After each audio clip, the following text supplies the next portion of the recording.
Welcome back to One Guy, One Course, One Disc. We are out here today at Putterdale Disc Golf Course in Porterdale, Georgia.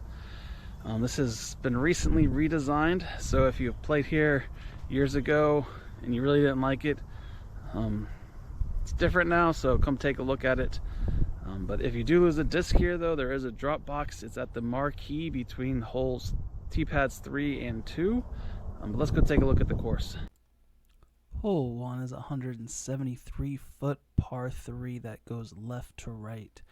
This road does play is out of bounds, so make sure you clear it. And then once you finish hole number 1, you're going to find hole 2 back and to your left.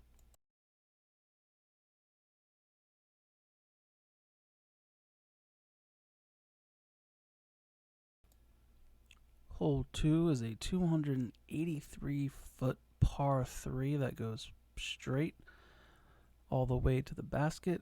It's going to be 209 feet to the tree with the sign here on the right. And once you finish hole number 2, you're going to find hole number 3 back and to your right.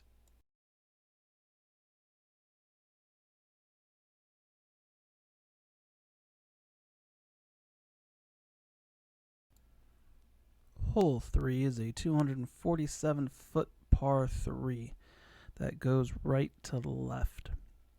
It's going to be 162 feet to get to this big tree here on our right, and then 204 feet to this small tree on our left. But once you finish hole number 3, you're going to find hole number 4 to your left.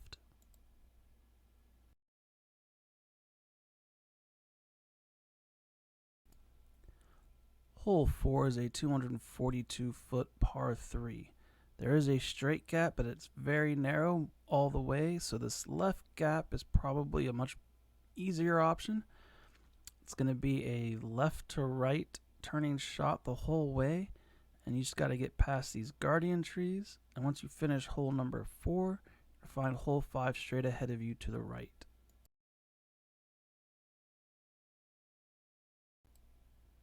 Hole 5 is a tricky par 3 coming in at 291 feet.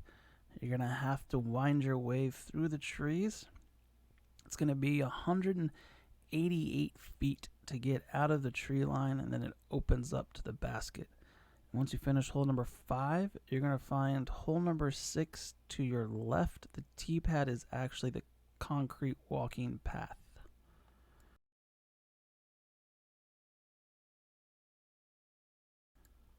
Hole 6 is a 206-foot par 3 that's going to go right to left. The easiest way to get to this basket is come right of this tree and let it swing back left. And once you finish hole number 6, hole number 7 is going to be to your left.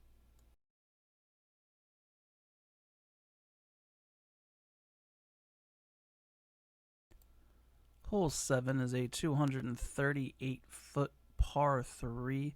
It's going to go straight and then a slight left finish at the end.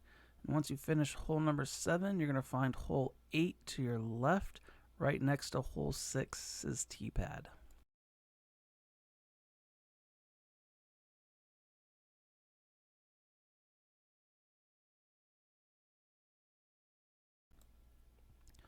Hole 8 is a long par 3 coming in at 382 feet. Your best option is to come to the left here to find the biggest gaps on this hole. It's going to be 204 feet to get to this big tree here in the center. And then it's going to be 244 feet to get past all the trees until the opening to the basket. But once you get to the basket, hole number 9 is going to be straight ahead of you to the right.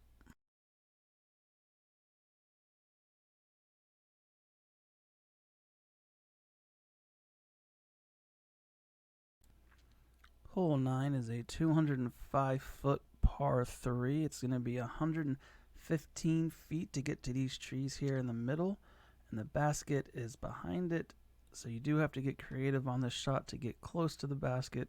But once you finish hole 9, hole 10 is going to be to your left.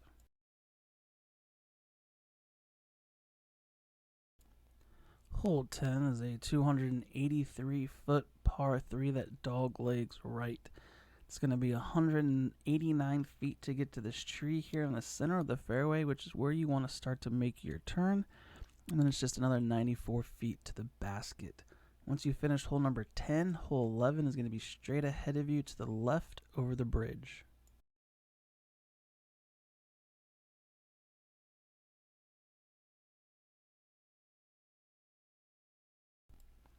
Hole 11 is a 181-foot par 3. It is the shortest hole on this course, but it's also the most difficult as there's OB surrounding the hole. You're going to need something that has a slight left finish if you want to get close to this basket. Once you finish hole 11, hole 12 is straight ahead of you to the right.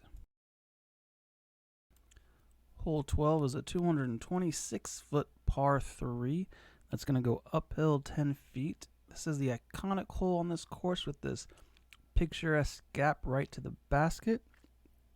It is 168 feet if you want to hit that gap, but this outside gap is a little easier to get through.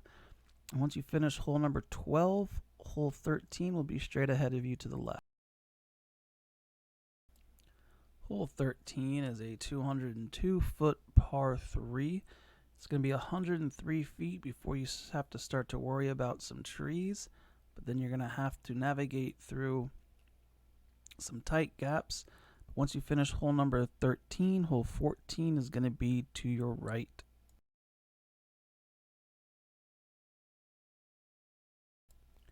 Hole 14 is a 225-foot par 3 that's going to go downhill 10 feet. Ideally, you want to come over this bench here, give it a slight turn to the right, and something that's going to finish left. Once you finish hole number 14, hole 15 is going to be back behind you, back up the hill to the left.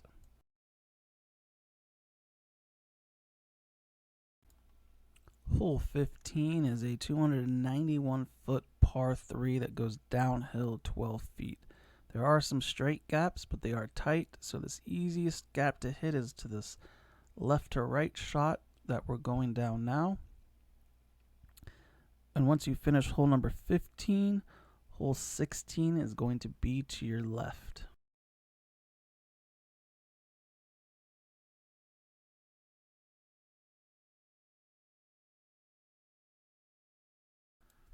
Hole 16 is a 196-foot par 3.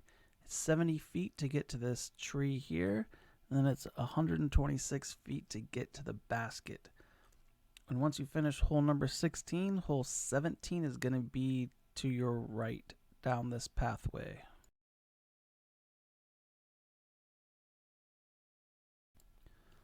Hole 17 is a 311-foot par 3. The only obstacle is this power line pole, which is 130 feet from the tee pad. And then you'll find the basket off into the woods a little on the right. Once you finish hole number 17, hole 18 will be straight ahead of you to the left a little.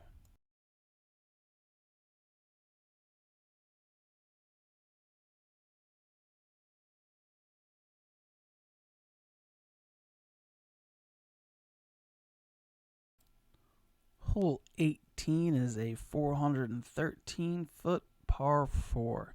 It's going to be a straight shot most of the way with a slight finish to the left. It's 271 feet to get to the power pole here, and that's right about where you want to start to slightly turn to the left to get to the basket. There are some small little wooden posts that you do have to get around, but once you finish hole 18, you're going to find the parking lot straight ahead of you.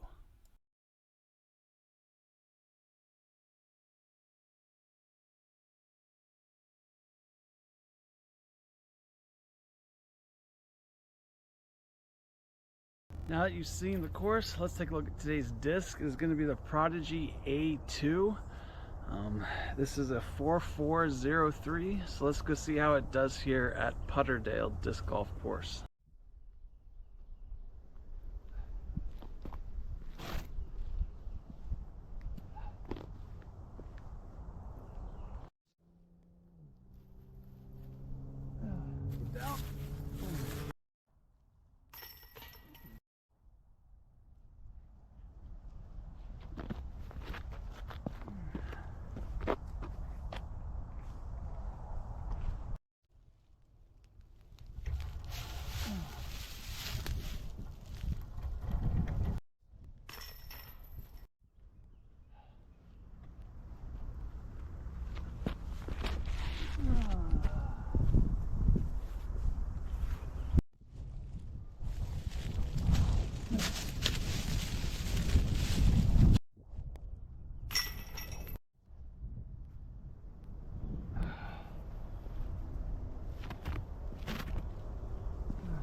No,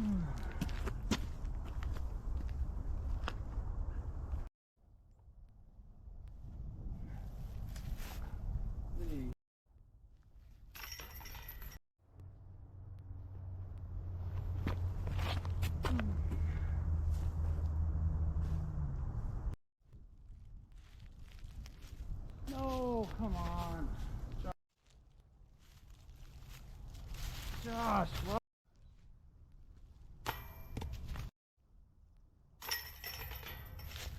There's always one hole that makes you realize how bad you actually are.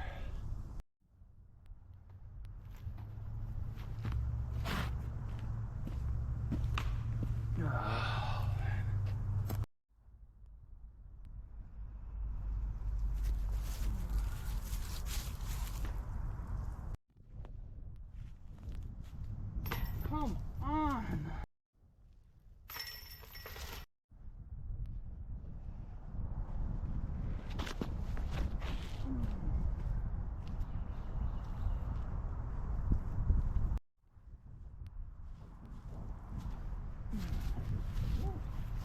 Slow down.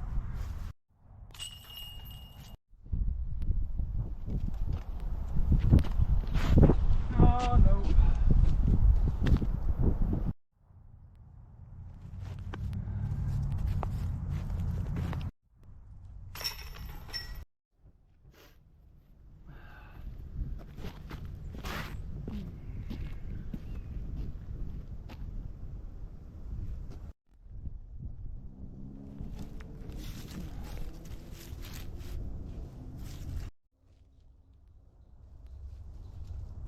Oh.